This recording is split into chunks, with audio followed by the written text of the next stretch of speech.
So I'm going to talk to you a little bit about work that I'm doing in the context of autonomous driving, but parts of the work actually had their roots in other parts of robotics where I've been working for a long period of time. So unlike the previous speaker, I'll have fewer of the videos of the system that I'm actually working on for a variety of reasons, including that we don't want to talk about some parts of it.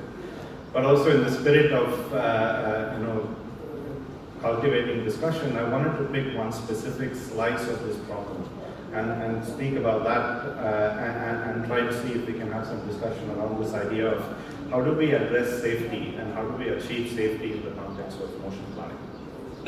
So if you think about driving, I mean, there's a simple kind of description one could give of driving. So one of the questioners just now asked about a video game, and this is a popular video game that many of us have played with. We have students in our lab who are playing around with simulators like this. And of course, there are much more sophisticated versions of this task that we just saw from the previous speaker, and I'm sure you'll see in many other talks as well. And at this level of description, especially if you came from a background like control theory, you might look at it and say, well, actually driving is not that hard. All you need to know is figure out a few features, such as where the lanes are. And you have to design a very good controller that's robust with respect to disturbances and the inevitable noise in the sensing process. But then, when we think about the application that we are setting out to solve, when you speak to normal people about autonomous driving, they don't just mean this. So what most people have in mind when you say autonomous driving is something that looks a lot more like this. So these are all kind of clips that are taken from very familiar settings. I'm presently based in the UK, and this is what a typical UK street looks like. And the kind of things you have to keep in mind, of course, there's a lot of variation in all the obvious factors. The variation in the presentation of the image, there's kind of noise in your controller. But much more substantially, what you will notice here is that driving is inherently a very interactive process. There is no notion of driving unless you think about who else is driving in the space where you're driving and what you're doing with respect to what they are doing, right? And when we think about safety in driving, this is a very important aspect that we need to keep in mind. And we have to think quite a bit about how do we want to structure our motion synthesis pipeline such that we can be safe despite the kind of things that you see happen here. Now, of course, some of these are extremely egregious examples. I personally haven't seen cyclists go between buses like that. But then, I mean, in the spirit of one of the questions at the beginning, how do we deal with rare events and how do we deal with safety with respect to rare events? We have no choice but to start to acknowledge all the things that can happen here. So, if you then try to drill down, I mean, this is just a short talk, so I want to just pick one or two pieces and talk a little bit about them. So if you want to drill down and ask, what are a few impediments that on the road to safety? What are the things we might have to struggle with? Well, the first thing we realize is that in order for you to have a good autonomous driving system, you have to have some notion of prediction of what all these other agents on the road were doing. There's a perceptual problem already in detecting who these entities are, but having detected them, we have to be able to make decisions that are based on what the other person might do.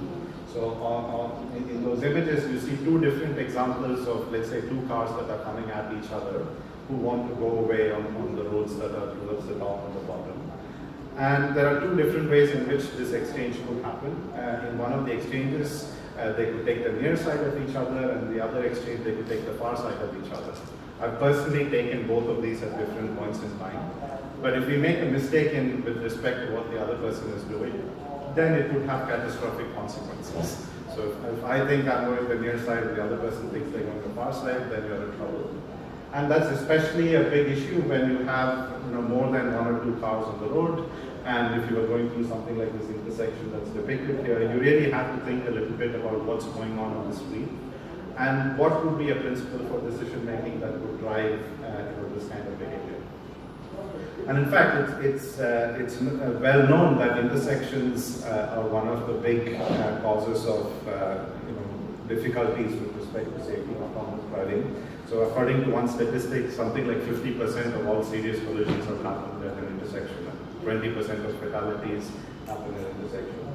And even simple things like the fact that people might not follow the rules, which is what this came up previously. So this driver has decided that yeah, the light is red, but then I can still make it blue. If something like that were to happen, then you have to be able to make a prediction and a judgment call so that you can plan with respect to that. Right? So this is one kind of source of unsafety, if you like. And then there's a somewhat more fine-grained version of this that shows up when you plan something in more detail. So here's a typical example. This is a picture taken out of the highway code in the UK. If you're training to drive, you will see this. And you have the choice of, do you want to cut in like the red arrow, or do you want to cut in like the green arrow? And these choices are kind of obvious at one level. So when we are taught how to drive, we just pick it up. But when you're trying to encode this in a machine, you have to think quite a bit about what kind of a model do you want of this entity and your uncertainty about that model of the entity. And how do you want to put that into the motion planning pipeline? Okay? So in the time that I have, I thought I'll tell you about sort of technical results we have along these two directions. And I probably have a few more slides than would be needed for the time. So if I skip ahead, then you're welcome to come back and ask me about that later.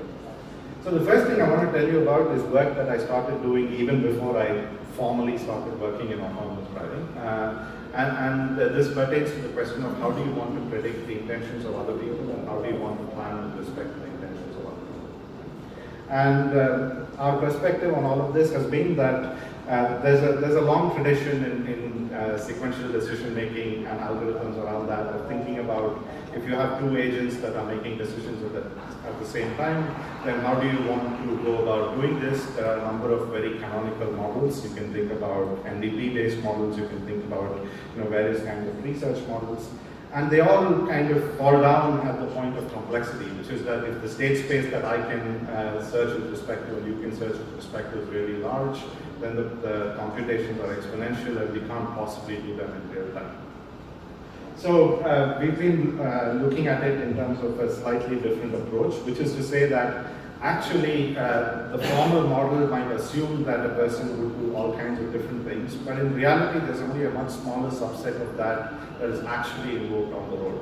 So if you think about the intersection, in principle I could execute any curve.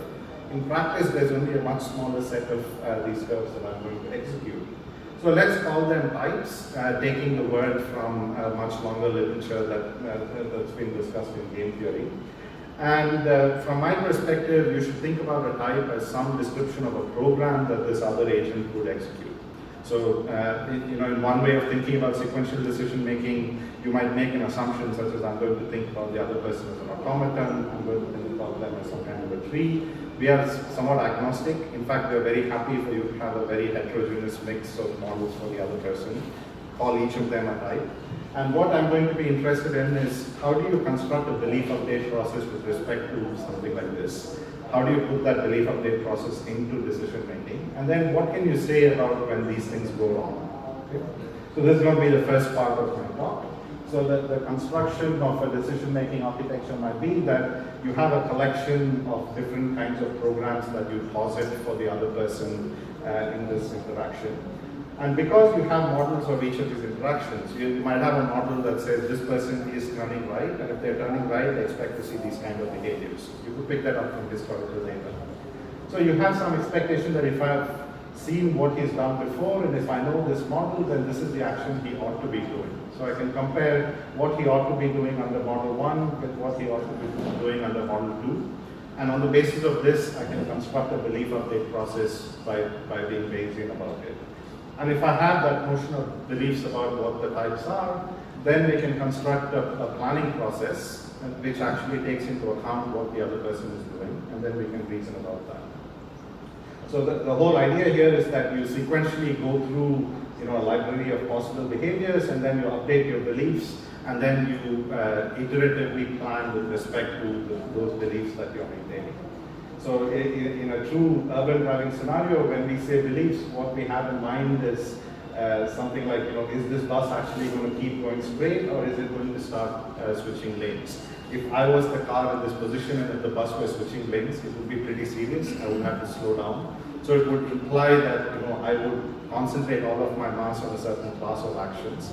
as opposed to different class of actions. And I have to think about this with respect to everybody.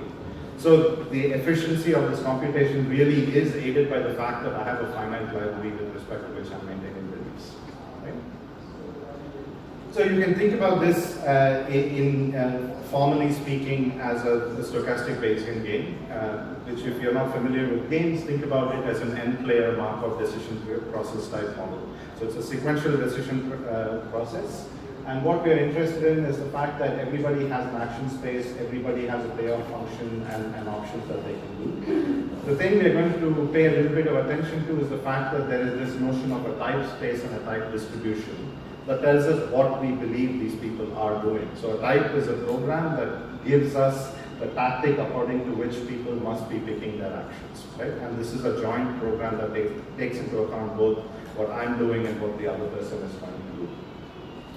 And the belief update process with respect to a type essentially then becomes the definition of a posterior and maintenance of probability. So we could define a posterior in a number of different ways.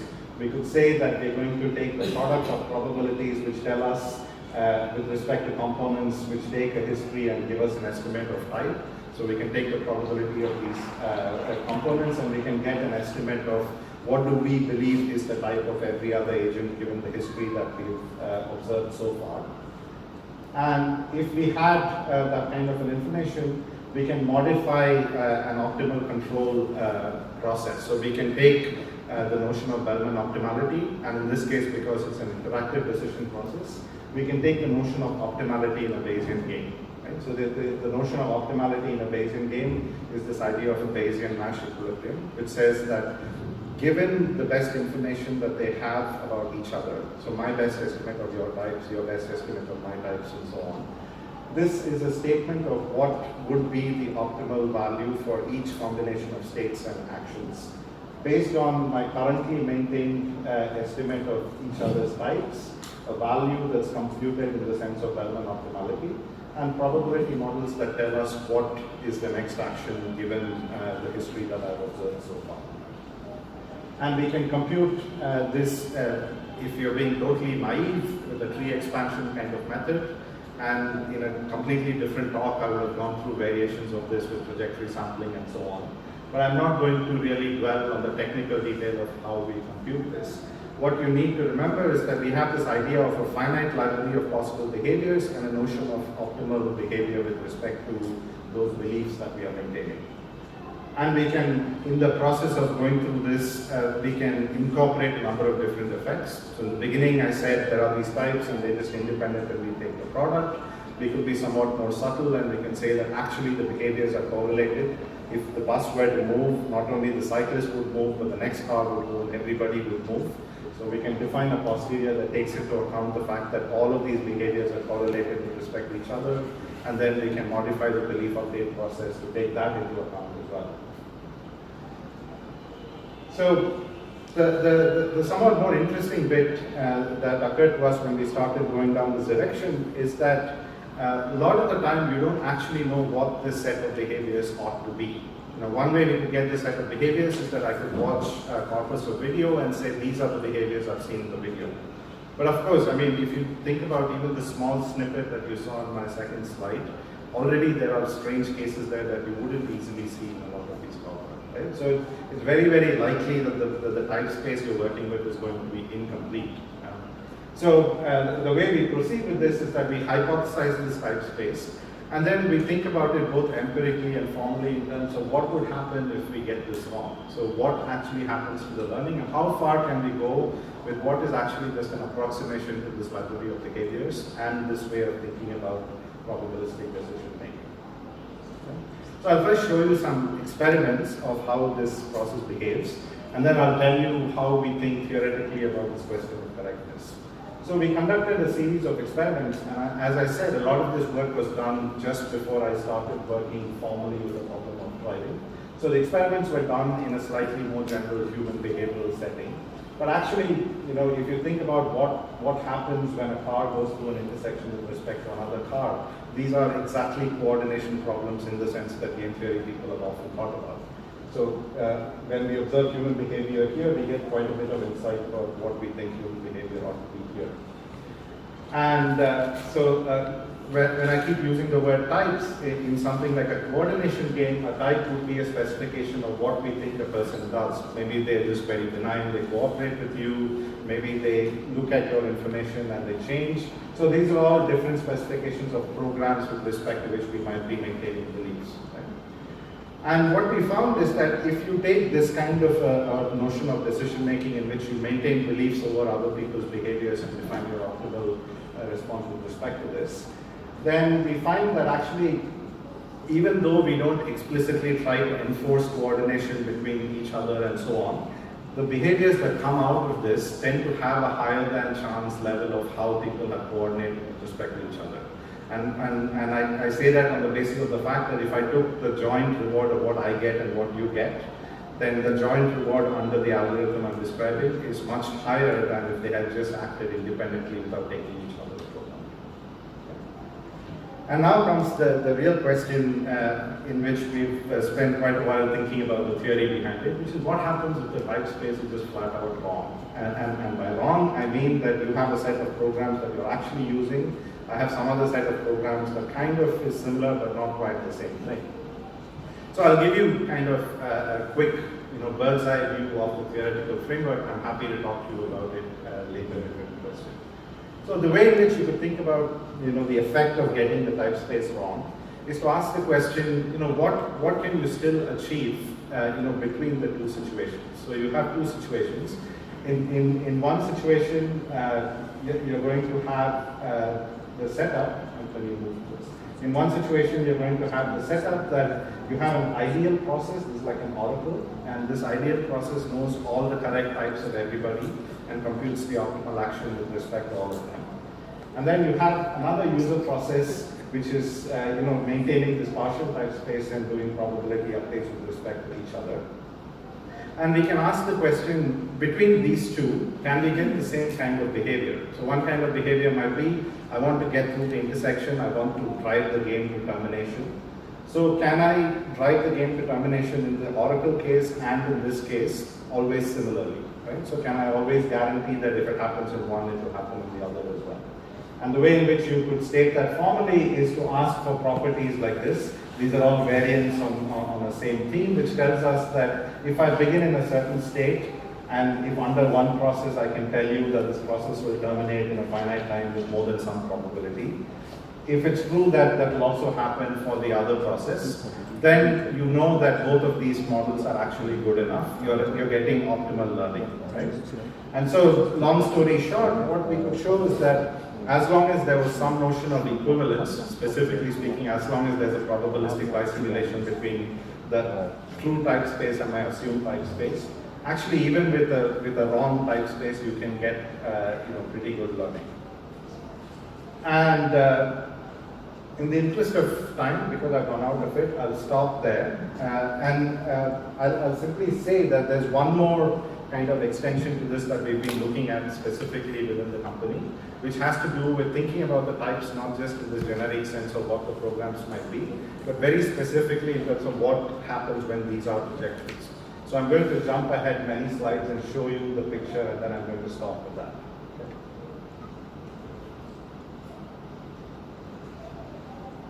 So what we've been thinking about is what happens when you're on a road like this. You have a number of other cars, you have yourself, and you're reasoning about all the possible trajectories that you could take in a road like this.